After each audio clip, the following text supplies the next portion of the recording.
오늘의 말씀을 우리 한번 살펴보도록 합시다.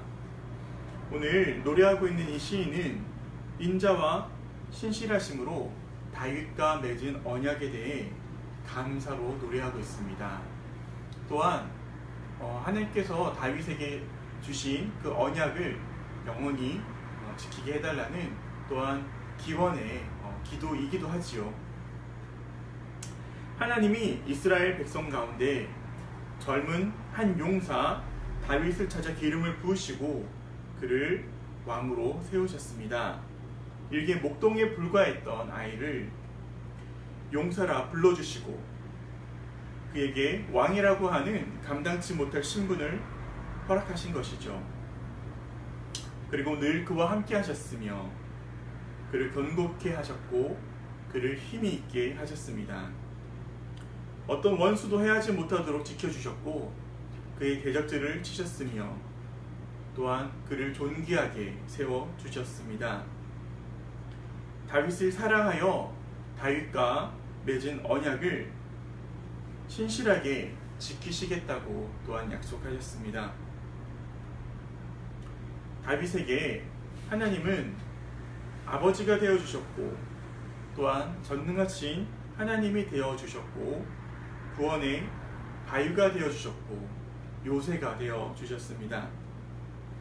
그를 맏아들 삼으시고 세상 만왕 가운데서 가장 높은 왕으로 삼아주셨습니다.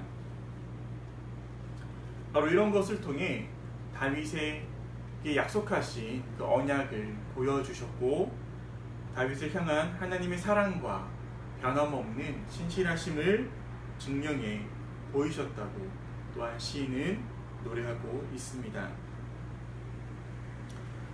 하나님이 다윗을 이렇게 완벽하게 보호하시고 돌봐주시고 지켜주신 것은 바로 사무엘 상에 나오는 나단 선지자를 통해서 하신 언약 때문입니다. 신실하신 하나님이 그와 맺은 언약을 잊지 않으시고 그와 그 후손을 영영히 지킬 것을 약속하셨습니다. 그러나 만일 그들이 하나님의 언약을 기억하지 못하고 하나님의 법을 버리고 계명에 불순종하게 될 때 하나님은 징계의 채찍과 회초리를 든다고 또한 노래하고 있습니다. 그럼에도 불구하고 하나님은 다윗과 맺은 언약을 기억하며 사랑과 신실하심의 은혜를 모두 거두어 가지는 않으시겠다고 또한 하십니다. 그러므로 그 언약은 변개할 수 없는 영원한 언약이라고 못을 받고 있죠. 다윗이 위대한 왕이 되고 그 왕위가 견고할 수 있었던 것은 전적으로 하나님의 은혜임을 우리는 오늘 이 말씀을 통해 느꼈으면 좋겠습니다. 하나님께서 그와 함께 하시고 그에게 힘을 주셨기 때문에 그가 아름다운 결과들을 열매들을 맺을 수 있었던 것을 기억합시다. 우리가 때론 약할지라도 주 예수께서 죄에 대하여 승리하신 것처럼 우리가 때로 감당하지 못할 상황 가운데 있고 시련 가운데 있고 다윗이 장인어른인 사울에게 쫓기어 정말 사방에 우겨쌈을 당했잖아요. 정말 도망갈 곳이 없을 만큼 곳곳에 원수들로 가득했던 그 다윗의 사방의 우겨쌈을 기억해 봅시다. 우리 삶 또한 그럴 때가 많지요. 그럴 때 우리를 이기게 하는 힘은 어디에 있습니까? 적을 쓸어버리는 베드로의 예수님을 잡으려고 할 때 그 로마 군사를 베드로가 칼로 이렇게 쳐버리잖아요. 귀를 잘라버리잖아요. 아마 다윗도 그런 무력을 가졌을 것 같습니다. 하지만 성경을 보면 다윗이 무력으로 자신의 그 막혀있는 상황들을 뚫지 않았던 것 같아요. 온전히 하나님의 때를 기다렸고요. 그래서 엔게디 광야에서 13년인가요? 그 오랜 시간을 도망 다녀야만 했습니다. 참 어쩌면 그러한 고난과 힘든 상황 속에서도 어떻게 하나님께서 함께 하신다라고 고백할 수 있었을까? 어떻게 하나님의 언약이 변치 않는다고 이렇게 노래할 수 있을까? 영원한 언약이라고 하면 저는 그렇게 생각했거든요. 하나님이 나를 높은 곳에 세워주시고 그곳에서 변함없이 쭉 가는 그런 삶. 내가 좋은 것을 받고 좋은 것을 얻고 그 상태가 계속 쭉 가는 것이 영원한 언약이라고 생각을 했는데 다윗의 삶을 돌아보면 평범한 사람으로서 상상하기 어려울 만큼의 가장 가까운 와야 할 가족들조차 사실은 다윗을 신뢰하지 않았거든요.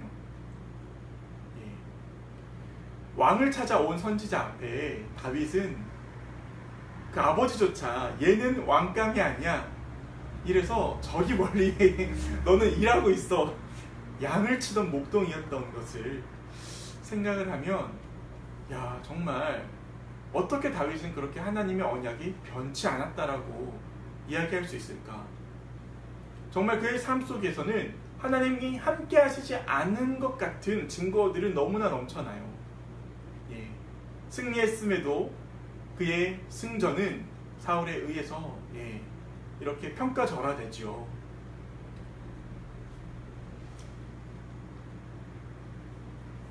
그럼에도 불구하고 다윗의 하나님의 언약이 변하지 않는다고 고백하며 그 삶 가운데서도 하나님의 언약을 이루어낼 수 있었던 것은 그의 시선이 인간의 사람들이 바라보는 그러한 안정, 평안함 그곳에 있지 않았고 정말 신실하신 하나님의 그 영원함에 초점을 맞췄기 때문이라고 저는 생각했습니다. 우리가 기대하는 영원한 약속, 하나님의 시선에서 보는 그 영원한 약속, 그 시간의 개념이 다르다라는 것이죠. 생각해보면 창세기 1장을 보면 하나님은 시간도 창조하셨습니다. 하나님은 시간의 주인이십니다. 우리는 직선의 시간 속에서 과거와 현재와 미래라는 시간의 구분을 가지고 살아가지만 하나님은 시간을 창조하신 분이시기 때문에 그 모든 시간들을 동시에 보시고 언제나 현재로서 우리에게 다가오시죠. 좀 어려운 개념이기도 하죠. 인간은 시간에 얽매여 살고 인간의 약속 또한 시간이 지나면 변하기 마련이지요. 하지만 하나님의 눈으로 봤을 때 그 영원한 약속, 영원함이란 바로 하나님이 원하는 때에 하나님이 원하는 그 시간에 우리 삶에 개입해 주신다라는, 전적으로 하나님을 신뢰하는 자만이 가질 수 있는 그 믿음의 고백이라고 생각합니다. 우리의 약속은 무수한 변수들이 있어서 깨어지기 쉽습니다. 우리가 서류를 만들고 공증을 하는 이유입니다. 하지만 하나님은 그렇지 않으십니다. 하나님에게는 실수가 없으십니다. 다윗의 삶이 때로는 굽이 돌아가는 것 같았지만 그럼에도 그가 하나님을 신뢰한 것은 하나님은 변함이 없는 분이시기 때문입니다. 여기에 믿음이 필요한 것입니다.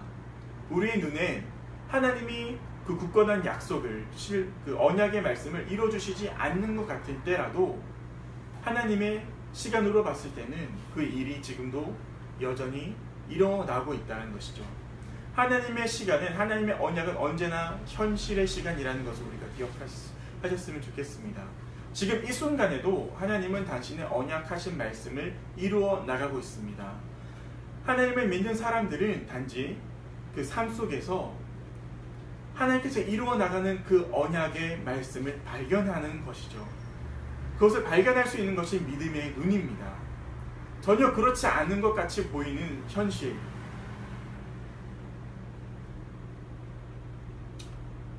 삶의 어려움들, 우리의 시선이 우리의 맞닿아 있는 그 현실에서 하나님의 영원의 시선으로 옮겨갈 때 그 가운데서도 일하고 계시는 하나님의 신실함을 우리는 발견할 수 있는 것입니다. 그러므로 우리의 가장 시급한 현실의 문제들은 무엇입니까? 우리가 사람들 간의 관계, 경제적인 문제, 처리해야 될 어떤 급한 문제들, 그런 것들에 시선을 쫓기고 그런 것들이 우리 삶을 문제를 해결할 것이고 우리를 더 나은 곳으로 나아갈 것이라고 우리가 생각하면 할수록 사실 정말 중요한, 진짜 중요한 현재를 잃어버리게 되는 것이죠. 그것이 바로 하나님의 영원의 개념입니다. 하나님의 영원한 현재입니다. 하나님의 때를 그래서 우리는 늘 구해야 됩니다. 아무리 급하고 어려울 때일수록 우리가 기도해야 되는 이유는 그 하나님의 때를 분별해야 되기 때문에 그렇습니다. 내가 급하고 상황이 급해서 우리를 그렇게 상황은 몰아가고 우리의 필요가 우리를 그렇게 몰아갈지라도 우리의 우선순위를 항상 하나님께 두어야 되는 것은 하나님이 언제 그 문제를 해결해 주실지 모르기 때문에 그렇습니다. 우리가 하나님을 우리의 왕으로 섬긴다는 것, 하나님의 나라를 이 땅 가운데서 살아간다는 것, 그리스도를 우리의 왕으로 삼는다는 것은 바로 나의 시급한 문제가 우선이 아니라 하나님의 그 영원의 때를 먼저 바라보는 것이죠. 그것이 바로 지금 이 순간 하나님과 동행하는 사람들의 삶이고 하나님께서 온전히 다스리는 그 나라를 기대하며 또한 그 나라를 미리 땡겨서 지금 이 순간 살아가는 사람들의 삶이라고 생각합니다. 우리 이 시간 하나님의 말씀을 기억하며 우리의 삶을 돌아갔으면 좋겠습니다. 오늘 우리의 시급한 문제는 무엇입니까? 정말 내가 다루어야 된다는, 정말 하나님이 이거 꼭 다루어줬으면 좋겠다는 정말 시급한 문제가 무엇이 있습니까? 그렇다면 그것을 다윗이 그랬던 것처럼 하나님 앞에 다 토로해 주시길 바랍니다. 그것이 원수에 대한 저주일지라도 분노일지라도 하나님께 다윗처럼 다 토로하시길 바랍니다. 그럴 때 영원하신 하나님은, 신실하신 하나님은 그 마음을 위로해 주시고 다시금 언약의 길로 돌이키사 그의 마음에 평안을 주셨듯이 우리에게도 현실에 우리를 불안하게 했던 문제들, 두렵게 했던 문제들에서 영혼의 시간으로 바라보는 우리의 현실의 그 평안함으로 다시금 우리를 인도하실 것입니다. 우리의 삶이 폭풍을 치는 밤바다 같을지라도 주님을 바라볼 때, 주님의 시간에 우리가 거할 때 무리를 걷는 주님을 또한 발견할 수 있을 것입니다. 우리의 상황 위에 계시는 하나님을 바라보게 될 것입니다. 우리의 말씀을 적용해서 우리의 삶의 시급한 문제들이 무엇인지 먼저 토로하시고 주님의 때에 이루어 주실 그 주님의 시간을 내가 기대하오니 주님 내 삶 가운데 역사하시옵소서. 내가 주님의 말씀을 믿겠습니다. 주님의 변함없는 그 언약을 내가 따르겠습니다. 먼저 말씀을 고백하고 믿음으로 고백하며 나아갔으면 좋겠습니다.